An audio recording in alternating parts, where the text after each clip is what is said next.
My mother laughed the first time I said the word move in. Not a nervous giggle, not even a polite huff, but a laugh that clanged off the kitchen tile. Move in where? She asked, tapping her spoon on the edge of her mug. The university?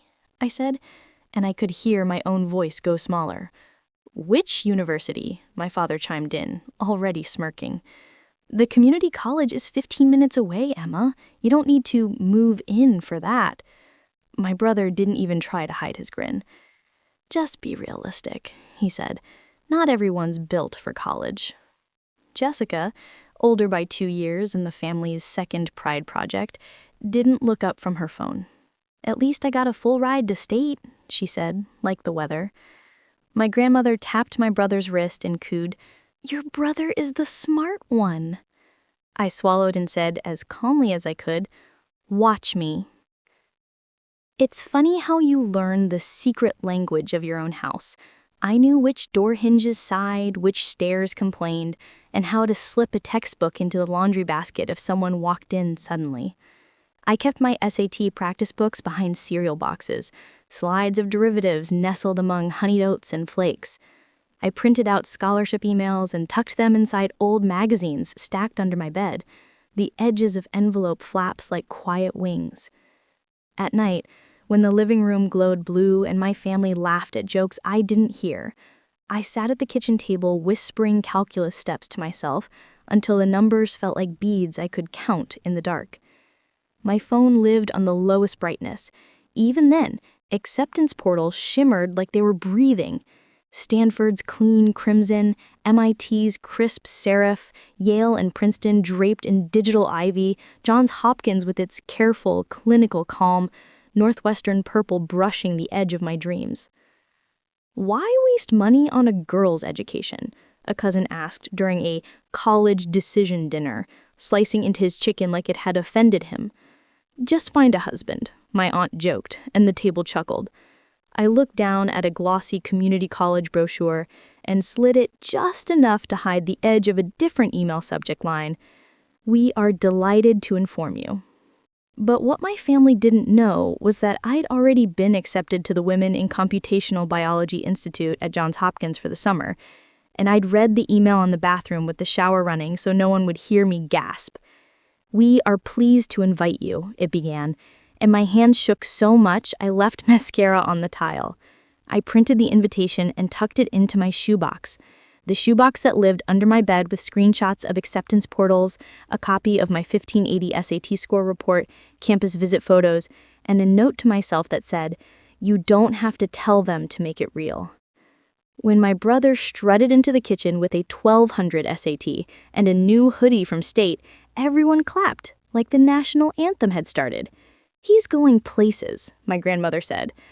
I wiped the counter and whispered, Me too, so softly, the dishwasher swallowed it. The email I received that night would change everything, but I let it join the others in the shoebox, humming. The day my mother found one of my letters, her mouth made a small O, like she'd seen a stranger wearing her coat. She'd come into my room looking for tape, knocked over a stack of mail, and there it was, a letter from Duke, the crest catching afternoon light.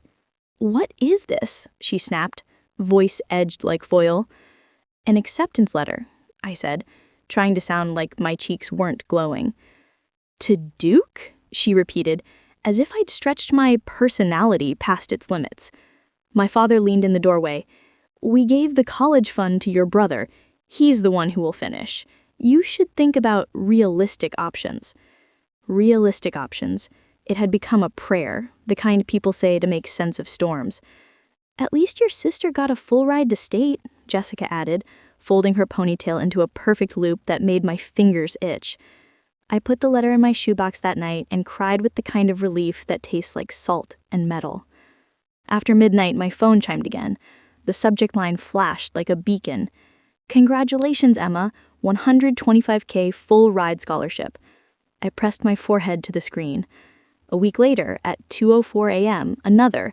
We are pleased to offer you a 180K merit scholarship for academic achievement and research potential. My laugh came out like a hiccup. Then a third, 95K renewable grant Maintain 3.7 GPA, continued research participation required. I printed each one and added them to the shoebox. It felt heavier and lighter every time. At school, I moved like someone who had found a song only she could hear. "Why are you carrying a MIT textbook?" a boy asked, leaning back like the desk owed him comfort. "Decoration," I said, sliding an invitation from MIT for a Women in AI scholarship interview between the pages. On my phone, I kept a folder called Maybe. Stanford, Yale, Princeton, Duke, Northwestern, Johns Hopkins. Status pages memorized by the greedy part of my brain that hoarded light. At home, the insults stacked like plates. "Community college is more your level," my mother said, her voice sugar warm. "Girls don't need STEM degrees," my father repeated, buttering toast like he was soothing himself. "Your brother is the smart one," my grandmother insisted, straightening his collar for the third time in 10 minutes. I learned to say, "You're right," because sometimes a bridge requires you to walk over it quietly in order to get where you're going. But I kept studying. I woke before dawn to edit essays. I did problem sets at the bus stop. I carried a pocket notebook where I scribbled mnemonics and proof skeletons. When I got tired, I pictured Duke Stone under summer sun and kept going. The day of my brother's graduation party, the house smelled like frosting and smoke. Fairy lights blinked in the backyard like the kind of stars that believed their own press. "Emma!" Aunt Margaret sang, handing me a cookie iced with congrats in blue. She leaned toward my mother and stage whispered, "At least Jessica got a full ride to state." A cousin raised a rib in my direction. "When do you start at the community college?" he asked, around sauce. My phone buzzed against my ribs and I ducked into the hallway, where my brother's framed achievements reflected back like smug little mirrors. "Hello?" "This is Dr. Alvarez," a calm voice said, Dean of Admissions at Duke. I closed my eyes and braced myself against the wall. "We'd like to officially welcome you to the entering class, and we're also connecting you with the Pratt School of Engineering for a research assistantship placement." I pressed my hand to my mouth. When I slipped my phone back into my dress, my father was toasting, "To my son, who has always been the smart one." People clinked. I poured punch and thought, little did they know, the community college brochure I was holding covered a printout titled, "We are delighted to inform you." When my mother found the Duke letter a second time, she didn't slam a door. She stood quietly in my doorway holding it like a fragile plate. "How long have you been keeping this secret?" she asked. "Since you told me I wasn't college material," I said. Her eyes moved like she was trying to focus across a distance. "We gave the college fund to your brother," she said softer. "Jessica's loans are a lot. We need to be realistic." "I am being realistic. I have scholarships," she scoffed. "Those aren't reliable. And even if they are, how will you manage? You're not like your brother." "I know," I said. "That's probably why I'll be okay." That should have been the end of it, just a mother adjusting to a new reality. But what I didn't know, what would spin everything a notch tighter, was that my mother wasn't done managing the story. School became the place where my lungs worked. The library's back corner hummed with fluorescent light and old secrets. I traced proofs until my fingers went numb, and learned the pleasure of coaxing a problem to lie flat. One Thursday, Margaret, my debate coach, who saw people like a good doctor hears the heartbeat you didn't know you had, slid a chocolate bar onto my notes. "You are going to surprise them," she said. "What if I don't?" I asked. She smiled like she'd done the math. "The work is already done, Emma. Let them catch up." That afternoon, an email arrived. "Dean Richmond invites you to a virtual coffee." I read it at a bus stop that smelled like rain and hot breaks. Later on the call, the dean said, "We see your perseverance. We'd like you to consider Yale." I hung up and looked at the slick pavement and felt like I could dance across it. The email I received that night would change everything again. National Merit Scholar finalist. When the certificate came on paper, tucked between a detergent coupon and a political flyer, I propped it against my mirror and let the seal study me. At home, the talks turned from condescending to strategic. It takes a village, my father announced at another budgeting meeting, papers fanned on the table like cards he couldn't wait to play. We can't afford everyone's dreams. Emma, you'll take a gap year to work and help your brother with textbooks. We need to invest where it counts, my mother said, as if that settled it. Where it counts, I repeated, tasting iron. Jessica scrolled and sighed. Just be realistic. Trade school isn't shameful. Girls don't need STEM degrees, my grandmother said, making it sound like milk spoiling in the fridge. I smiled. Good thing I want one anyway. That night, I color-coded my scholarship spreadsheet and studied the campus map. It mattered where the engineering building sat in relation to the bus line. It mattered what time the dining hall opened. It all mattered the way my breath did. I didn't know then that a phone call would tilt all of it. A week later, I received a voicemail from the university that made my stomach drop. Hi, Emma, she said, voice professionally pleasant. This is Lila from Duke Undergraduate Admissions. We're calling to confirm your decision status. We have you listed as declined as of this afternoon. If this is in error, please call us. I felt the kitchen floor tilt. I called back so fast I almost dropped the phone. Declined, I managed when she answered. I didn't decline. Lila took a breath, clicked keys. We received a call from a guardian authorizing the update, she said. She identified herself as your mother. My mouth went dry. I didn't authorize that. I accept my spot. I accept my spot and the research cohort placement. Lila's voice softened. We'll flag this as contested and escalate it. Are you safe to talk? I stared at the doorway, at the edge of my mother's floral apron hanging from a hook. Yes, I lied. When I hung up, my hands trembled so hard I had to sit down. I went to the library and cried silently in the last row of stacks, a place I used to stash snacks and courage. Then I did the only thing that ever worked for me. I made a plan. I emailed Lila a written statement. I forwarded the Pratt Research Cohort invitation. I attached the $125K full ride scholarship letter, the $180K merit offer, and the $95K renewable grant with my ID number highlighted and the conditions starred. I attached my National Merit Scholar Finalist certificate. I CC'd Dr. Alvarez. Then I called Margaret. When my mother found the letter in my room, I knew I had to be careful. Now she told the university I declined. My voice wobbled against my teeth as I spoke. Margaret didn't gasp. She asked for details. What you do next is document and show up. You've done the first. For the second, if they don't fix it in time, show up on move-in day with your bags, I laughed. Is that allowed? Emma, you earned this. You are allowed. The day of my brother's college decision dinner, I brought the blue folder. I picked that night for a reason. The house would be tidy, the table crowded, and they'd be busy celebrating someone who had never been told he was an accident sitting at the smart kids' table. My father tapped a glass. To my son, he said. To the smart one, my grandmother added. I have something to share, I said. You can share later, my father answered. This is your brother's night. This won't take long, I said. It took me 4 years to prepare. I opened the folder with hands that didn't shake because I'd held so much heavier. I read, Dear Emma, we are delighted to inform you of your admission to Duke University. The room froze. What? My father said, fork hovering. There's more, I said, and I laid them out. Stanford, MIT, Yale, Princeton, Johns Hopkins, Northwestern. The logos made a constellation. Are those real? Aunt Margaret asked, tilting her head like a trick might catch the light. I placed the scholarships next. A $125K full-ride scholarship from the Camellia Foundation, I said, tracing the embossed seal. A $180K merit scholarship from the National Scholars Fellowship, and a $95K renewable grant from the Women in STEM Collective. My mother blinked. We were just trying to keep you from getting hurt. We always believed in you, another aunt offered, words galling tinkly and useless.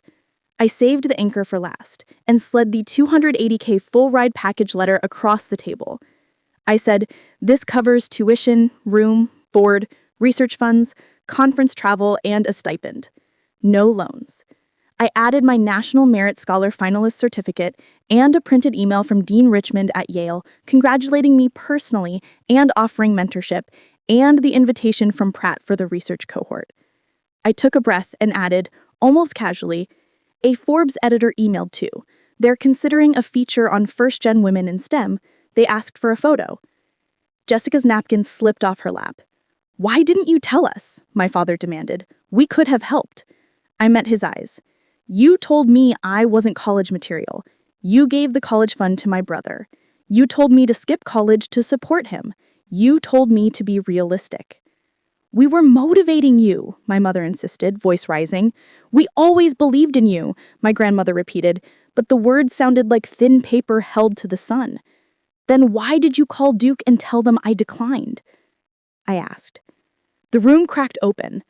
My mother started, then stilled. "You called," I said. "They recorded the authorization." She reached for the only rope left. "We thought you'd be embarrassed when they rejected you later," she said. "We were protecting you." "By removing my yes?" I asked quietly. "By deciding for me?" Jessica stood too quickly and knocked over her water. "We were pushing you," she said. "You always needed a push." I slid the folder closed. "No," I said. "I needed a door left open." The next morning, I woke to an email from Lila. Status reinstated, it said. Dr. Alvarez confirms your acceptance, research cohort placement, and housing. I'm sorry this happened. We have added a note requiring your explicit written authorization for any future status changes. I lay in bed and let the sunlight crawl across my blanket. Then I went downstairs and made eggs, like a person whose life belonged to her. My mother hovered. "We were just trying to keep you from disappointment," she said. But it sounded like rehearsed penance. "Please stop saying that," I said gently. "I'm going." She pressed her lips together. "How will you manage?" "With my 125K full ride, my 180K merit, my 95K renewable grant, and the 280K package that activates after my first semester, assuming I maintain my GPA," I said. "With my national merit finalist status, with my research placement, with my stubbornness." She exhaled. "We don't have money for your dorm things," she said, like a challenge. "I'll bring bags and books." But what my family didn't know was that I'd already been accepted to became a private refrain as I packed. The shoebox transformed into a navy binder with plastic sleeves, and I packed it first. The day of move-in, the campus looked like a movie that had hired a better sky than any we ever put at home. Duke's stone rose from green, gracious and unbothered by our small wars. The bells made my ribs hum. I tugged 2 battered suitcases out of the back seat and slung my backpack over one shoulder. "You can't just show up," my father had scoffed when I'd told them what day I was leaving. I smiled at the student affairs table and handed over my ID. "Welcome, Emma.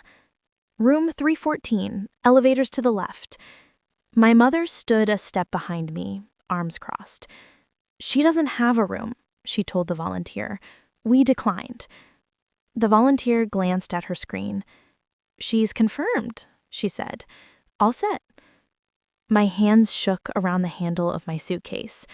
I took a breath and rolled forward. Amanda met me on the quad, a coffee balanced in one hand. "Start with curiosity, end with persistence," she said, pressing the cup into my palm like a contract. "I am so glad you're here." The engineering building smelled like solvent and possibility. Sarah, a senior who moved through the lab like a person in fluent conversation with machines, showed me how to calibrate the stubborn instrument in the corner. "Gently," she said with a grin, "like you're asking a cat to sit." The first time I tapped my ID badge at the door, the click felt like a promise I had made to myself and then kept. I texted Margaret a photo of my key card. She replied with a single word: "New." That night, under a window that overlooked trees so lush they felt borrowed, I opened my email and found another yes. We'd like to award you an additional research travel grant, $5,000 to present at conferences. I thought of the $95K renewable grant and smiled. The spreadsheet in my head clicked forward a square. Scholarship ceremonies surprised me by being less about the check and more about being held in the sight of others. The room smelled like new paper and lemon cleaner. I wore a dress that didn't feel like armor for once. And when they called my name for a $150K endowed research award, I walked to the podium and felt the floor hold me. I didn't invite my parents. "We're family. We should be there," my mother texted. I typed back, "I need to do this for me." Jessica sent a thumbs up emoji, and then later, "Proud of you." The word landed and stayed. In the lab, Sarah and I stayed late, coaxing stubborn code to stop sulking. "You'll get used to writing yourself into the world," Amanda said, when we submitted our first paper together and my hands trembled around my name. Meanwhile, my brother's updates came filtered through family chat like a weather report. Sunny, then windy, then storms. He got into state, then struggled, then dropped a class, then a semester. "It's not his fault. The professors are unfair," my mother said. My father built shelves in the basement, then another, then an entire wall of units like he could store worry until it went quiet. On a Wednesday evening, Jessica called. She asked if you'd co-sign a loan. I told him no, but he wants to hear it from you. I watched the campus sunset paint pink. "No," I said softly. "I won't." "He says you owe him," she added, "for the family supporting you." "I did this on scholarships," I said. "You know that." She sighed. "I know. I'm trying to remind them." Later, at my desk, I updated my spreadsheet and penned my National Merit Certificate above it, like a small flag. I graduated summa cum laude. The Phi Beta Kappa cord sat a little crooked, and I left it like that, because imperfection felt like a signature, proof that this was a life, not a scripted miracle.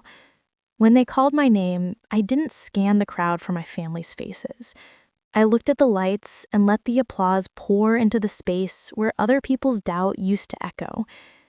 "We didn't mean it like that," my mother said later that week over the phone. "We were just motivating you." "By closing doors," I said. Not unkindly.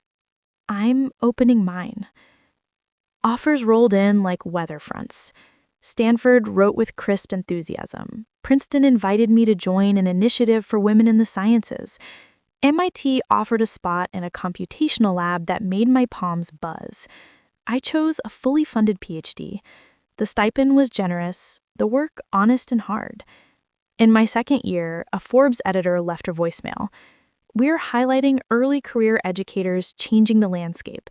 We'd like to include you." When the feature went live, my grandmother called. "I cut it out," she said. "It's on my fridge." "Thank you," I told her. "I always believed in you," she added. I closed my eyes and said, "I know you thought you did," choosing tenderness over the kind of tally that keeps you stuck. My first job offer after the PhD came from a research firm that smelled like coffee and whiteboards. The number on the page looked like a dare, $250,000 a year. The director said, "We want your work applied, not just published." I said yes, not because of the number, though the number sang in its own clear key, but because the idea of building tools girls like me could use felt like oxygen. They handed me a laptop and a notebook that said, "Think bigger." I wrote on the first page, "Think braver, think truer." I paid off the one credit card I'd used for travel before the $280K package kicked in. I donated to a scholarship fund at my old high school. On the memo line, I wrote, "For the girl who sits quietly and keeps receipts." When the first direct deposit hit, I bought a plant and a real sofa. And that night, I slept like I had set something heavy down. When my family learned about the salary, it became a miniature version of reveal night. "We always knew you'd be successful," my father said. "We told you to work hard." "We were just motivating you," my mother repeated. The phrase sounded smooth by use. I listened and said, "I love you." And no. No to revisionist history. No to sharing credit for labor they tried to prevent. No to moving goalposts to keep the plot centered on them. I offered what I could: dinner once a month in public, where conversation could not turn into a tribunal. Jessica came to one of my talks and cried in the hallway after. "I was awful to you," she said. "I didn't know how to be anyone except the one who was expected to succeed." I hugged her. "Me neither," I said, and it felt less like forgiveness and more like building a small bridge between two cities that finally wanted to meet. Sometimes people ask me how I did it, and it feels like they're hoping for a cheat code. The elevator version. I studied in secret, applied to everything, asked strangers for help when family wasn't safe, and kept a shoebox of proof until I could frame it. The longer one swims with ordinary mess. Nights I fell asleep on problem sets. Mornings I woke with symbols pressed into my cheek. Afternoons I sat outside the library whispering definitions to steady my breath. Emails I almost didn't open because I'd trained myself to expect no. Forms I filled out with trembling hands. Professors like Amanda and peers like Sarah who reached out at exactly the right moment. A debate coach named Margaret who said, "Show up with your bags." And me, showing up. I still walk past the engineering buildings sometimes when I visit campus, just to hear the air hum with machines. The hallway where I took that first call from Dr. Alvarez still smells faintly like dust and copy paper. When I pass, my chest tightens with gratitude and something like grief. Gratitude for the admissions officers who wrote my name carefully, for the scholarship committees who turned belief into numbers, for women who taught me to ask for what I deserved. Grief for years I wore their doubt like a damp coat. In my office, the National Merit Certificate hangs near my desk, not as permission, but as shape. Above it, the Forbes feature sits in a thin black frame. Sometimes before a big presentation, I look at both and think about the girl I was, whispering math in a bright kitchen, while other people's laughter drifted down the hall like cigarette smoke. The apology came one Saturday at a farmer's market. My mother stood by a mountain of peaches and said simply, "I was wrong." The words were small and brave. We were all wrong. We thought we were protecting you from disappointment, but we were protecting ourselves from being wrong about you. Tears pricked.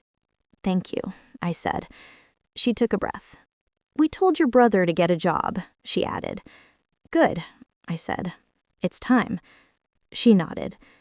"He still wants you to co-sign a loan." I shook my head. "No." She didn't argue. We each bought a peach and ate them leaning against a brick wall, juice running down our wrists, and it felt like a truce you could taste. Sometimes my story gets distilled into a headline. My mom told the university I declined. I showed up on move-in day with my bags anyway. And on bad days, that makes me laugh. On good days, too. It's true, the way headlines are, the bones are right. She called, I showed up. But the truth I carry with me is less sharp and more like a river that knew it would find the ocean if it just kept going. The measure was not in the salary, though the zeros helped me breathe. It was in the night I opened the $125K email and didn't need anyone else to believe it. It was in the morning I wore a Phi Beta Kappa cord and didn't scan the crowd. It was in the afternoon I tapped my badge and let a door click open that had once been braced from the other side. Back then, the refrain that kept me steady was simple. The work is already done. Let them catch up. I still keep the shoebox, now inside a labeled document bin because I've become that person, and it makes me laugh. Inside are the first printed emails, the crumpled Duke letter from the day my mother found it, the scholarship awards, the $280K package printout with a coffee ring like a moon, the National Merit Certificate, and a photo of me shaking a woman's hand at a scholarship ceremony while we smile like we've seen the same long road and know where it bends. When I open the box, the paper rustles, and for a second, I hear the old chorus. You're not college material. Community college is more your level. Girls don't need STEM degrees. Your brother is the smart one. But it fades fast now, like a radio between stations. What stays is the memory of my hands gripping suitcase handles, the heat of the day, the volunteer sliding a key across a table and saying, "Welcome." A few months ago, I gave a talk at the library about women in STEM. After the chairs scraped and the applause softened, a girl hovered at the edge of the room, clutching brochures so tightly the corners curled. "My family says I'm not college material," she whispered when we finally stood face to face. "They laugh when I say Yale. Sometimes I say Duke just to see their faces." I handed her a pen and a sticky note. "Write down what they say," I told her, "then cross it out and write your name next to the places that want you. Stanford, MIT, Yale, Princeton, Johns Hopkins, Northwestern, and Duke. Then apply anyway." Tears made bright tracks on her cheeks. "But what if I don't get in?" she asked. I thought about late-night problem sets, early morning emails, move-in day, the taste of peaches, my grandmother's fridge with my name under Forbes. I said, "Then you'll try again, and again. The work is already done. Let them catch up." Later, when I got home, I checked my email and saw a message from a name I didn't recognize. It got in. It began, "Duke said yes, Yale said yes. My SAT is a 1560. My mother told the university I declined, but I showed up at orientation with my bag and my acceptance and made them check. I thought of you when the door clicked open." I read the email twice, then 3 times, because sometimes joy needs to be held from a few angles. I wrote back, "Welcome. Start with curiosity, end with persistence." Then I closed my laptop, watered my plant, and stood at the window for a while, watching the city lumen by lumen, thinking about the girl in the bright kitchen who whispered math to steady her hands. If she were here, I'd tell her the same thing I tell anyone who asks how to move through a house that thinks your future is a joke.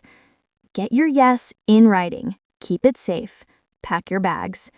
And if someone calls to say you declined, show up anyway. The door will click. You'll hear it, and you'll know it was always built to open for you.